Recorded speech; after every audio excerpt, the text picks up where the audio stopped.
Chers amis résistants, bonjour. Je voudrais, en ce jeudi 4 novembre, évoquer avec vous deux sujets d'actualité qui intéressent bien sûr l'éthique écologique. C'est d'une part la question du climat et des énergies dites renouvelables, et l'autre problème, évidemment, encore la chasse, parce qu'il y a du nouveau de ce côté-là.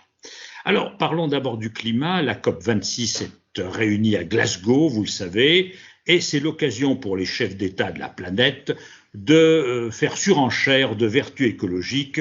Chacun y va de sa petite phrase. Alors, c'est la France qui s'était illustrée à Johannesburg il y a une vingtaine d'années avec son président, Jacques Chirac. Vous vous souvenez de sa formule flamboyante? La maison brûle et nous regardons ailleurs. Là, c'est le Premier ministre ô combien conservateur, le Premier ministre britannique, à la fois conservateur et nationaliste, qui nous explique que nous sommes à minuit moins une et que l'humanité est vraiment sur des charbons ardents, sans jeu de mots, c'est-à-dire qu'il faut être conscient des périls que l'humanité encourt. Bon, tout ça, c'est très bien. Ça prouve une chose, c'est que la science commence à être entendue par les politiques. Et si les politiques parlent et que les médias relaient, les peuples prennent conscience qu'effectivement, il y a un problème. Alors ce problème, je ne vais pas le développer aujourd'hui parce que je l'ai fait dans les précédentes chroniques. Je vous ai expliqué les questions scientifiques. Pourquoi est-ce que certains gaz, pour des raisons physiques et chimiques, ont un effet de serre et pourquoi d'autres n'en ont pas. Donc je n'y reviens pas. Je voudrais parler des conséquences et des remèdes à cette augmentation de la température globale de la planète.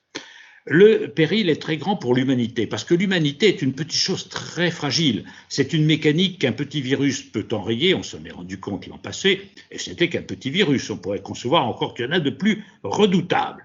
Et on voit les effets que ça peut produire au niveau planétaire. Plus la société se globalise au niveau mondial, plus elle est fragilisée. Et il est certain que si on a une augmentation de 2 ou 3 ou 4 degrés, ça va provoquer des mouvements de population parce que les océans vont monter, parce que certaines zones de la planète vont devenir arides et absolument invivables. Quand la température atteindra 50 ou 55 degrés dans certaines régions subtropicales, notamment les régions du Golfe, les régions proches des déserts. Vous savez qu'il y a deux bandes désertiques sur la planète qui correspondent aux zones subtropicales nord et sud. Ce sont des zones qui vont devenir, en effet, inhospitalières pour l'humanité, avec tous les problèmes agricoles, économiques, sociaux que ça va entraîner, les déplacements de population. Donc tout ça, c'est effectivement très grave pour l'humanité. C'est préoccupant aussi un peu pour la biodiversité, mais là, moi qui suis un amoureux de la nature, vous le savez, et l'avocat de la biodiversité, je dois dire qu'elle a un peu moins de soucis à se faire. Pourquoi? Eh bien parce que, tout simplement, observation de faits, il faut toujours partir des faits, il y a plus de vie sous les tropiques et sous l'équateur que vers les pôles. Ça ne veut pas dire que la faune ou quelques flores qui existent au niveau des pôles sont inintéressantes, loin de là. Il faut les protéger, elles sont des faunes et des flores intéressantes, mais en abondance de vie, l'équateur et les tropiques nous offrent beaucoup plus de luxuriance que les régions froides. Donc une élévation de la température aura des conséquences évidemment pour la flore, pour la faune, mais ces conséquences seront beaucoup plus limitées et certaines zones, certaines régions qui étaient inhospitalières peuvent au contraire le devenir, même si d'autres se désertifient. Bon, tout ça, c'est de la technique et c'est de l'évolution. Alors, que font les politiques? Alors, les politiques, eux, évidemment, ne voient pas plus loin que les limites de leur mandat, qui est très court, 5 ans, et que les limites de leur circonscription. Donc, eux, ce qui les intéresse, c'est de faire marcher la machine, faire marcher le commerce, les affaires.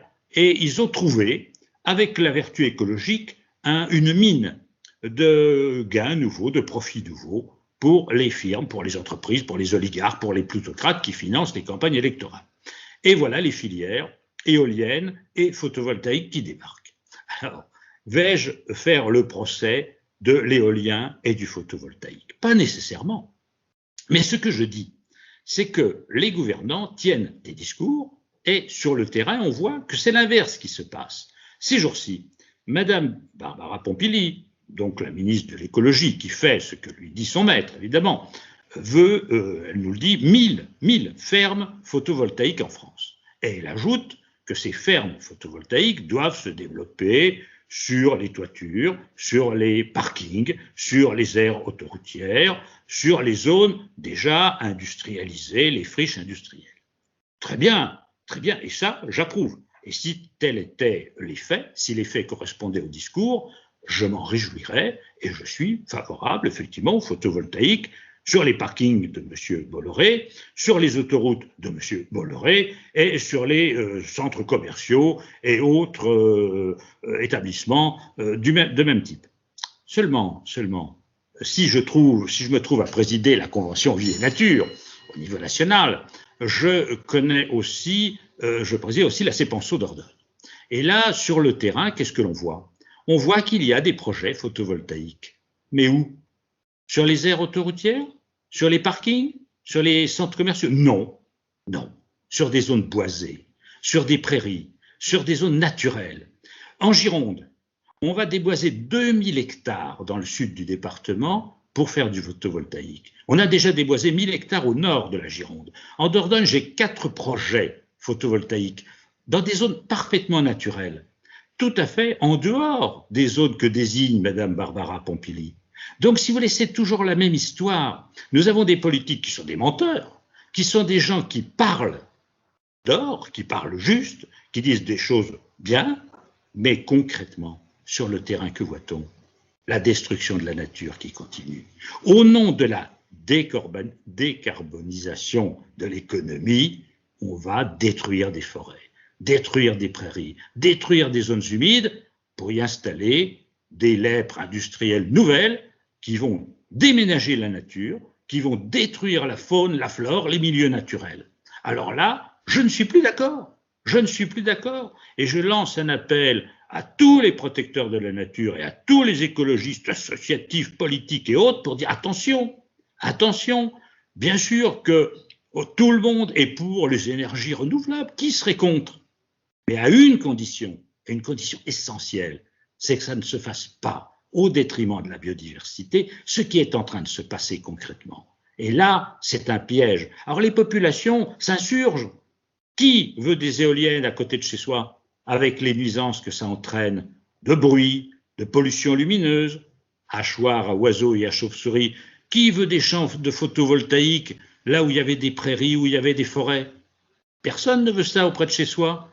Qu'ils installent tout ça dans des zones déjà abîmées, sacrifiées, ravagées par l'industrie, le développement économique. Ça manque pas d'espace, qui malheureusement sont déjà artificialisés, mais que la loi interdise absolument aux entreprises privées. Entreprises privées de quoi? Comme je le dis toujours, une entreprise privée, c'est privée de scrupules pour faire des profits, car c'est ça qui les intéresse. Eh bien, derrière le photovoltaïque et derrière l'éolien, il y a quoi? Il y a des sociétés privées. D'ailleurs, je remarque que souvent les capitaux qui sont là-dedans sont les mêmes que ceux qui s'investissaient auparavant dans le charbon ou dans le pétrole ou dans le gaz ou dans le nucléaire. Ce sont des intérêts économiques toujours les mêmes, et ces gens-là ont trouvé un filon. Ils lavent plus vert que vert, ils sont très contents, ils ont une vertu écologique et ils font des profits. Donc c'est ça qui les intéresse. Eh bien oui, qu'ils fassent des profits s'ils veulent, mais qu'ils ne détruisent pas la nature. Alors parmi les destructeurs de la nature, et c'est le second sujet que je vais aborder aujourd'hui, on retrouve évidemment la chasse. Et la chasse pose à ce pays vraiment un problème politique. On s'en rend compte de chaque jour un peu plus. D'abord, ce n'est plus qu'un lobby qui vit de sa rente financière, des sommes colossales qu'il gère pour mener des opérations de propagande et pour peser sur le personnel politique. Alors je salue la position de M. Yannick Jadot, qui vient de demander à ce que les week-ends et les vacances scolaires soient exemptes d'actes de chasse, parce qu'évidemment on voit les accidents et on voit le dérangement et on voit le stress que ça crée et on voit le fait que les chasseurs, en confisquant la nature, empêchent les promeneurs, les randonneurs, les familles de profiter des espaces naturels. Bon, tout ça on le sait et c'est courageux de sa part. Alors évidemment, moi je ne suis pas pour qu'on interdise la chasse le week-end ou les vacances scolaires, je suis pour qu'on l'abolisse. Je suis pour qu'on l'abolisse parce que je considère que la dignité de l'être humain, c'est de respecter tout être sensible et c'est de ne pas faire de la mort un jeu, un loisir, une distraction. La mort, on n'a pas besoin qu'on lui tienne la main, elle se charge de son lot de souffrances et de misère, que ce soit à l'égard de l'homme ou que ce soit à l'égard des animaux. Donc, un homme civilisé, c'est un homme qui ne tue pas des êtres sensibles, qui bien sûr ne tue pas ses semblables non plus, au nom de quelque idéologie, de quelque dieu, de quelque lubie que ce soit. On doit respecter la vie. C'est le fondement de l'éthique première. Donc, je suis pour l'abolition de la chasse, mais je dis néanmoins que je comprends très bien qu'un homme politique sait que les artichauts se mangent feuille à feuille. Donc, on va d'abord interdire la chasse le week-end, le dimanche, et pendant les vacances scolaires, c'est très bien, c'est très bien. On ne va pas bouder son plaisir, et tout pas dans la bonne direction est un bon pas. Voilà. Même si sur le fond, je répète que moi je suis pour l'abolition totale du loisir de mort. Alors ce loisir de mort pèse très lourd sur l'appareil d'État. Et si M.